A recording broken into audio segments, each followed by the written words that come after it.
สบายดีทุกคนวันนี้ยิ่งปลาหากินคือเก่าเนาะหาอยู่หากินคือเก่าเดี๋ยวไปรับส้มกันว่าสิมานหรือบ่มื้อนี้มาผู้เดียวมื้อนี้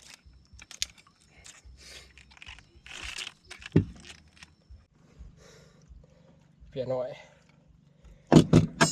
เปลี่ยนหน่อยตัวหน่อยตัวใหญ่ก็เอาเบิดนั่นกันทุกคนปลากาคือเก่าเห็นแล้วทุกคนปลาปกบวบตัวปลาปกบวบคือเก่าปลาปกบวบไร้เท่าไรวะเว้ยครับทีนี้เรียบร้อยทุกคนปลาปากหางเดือง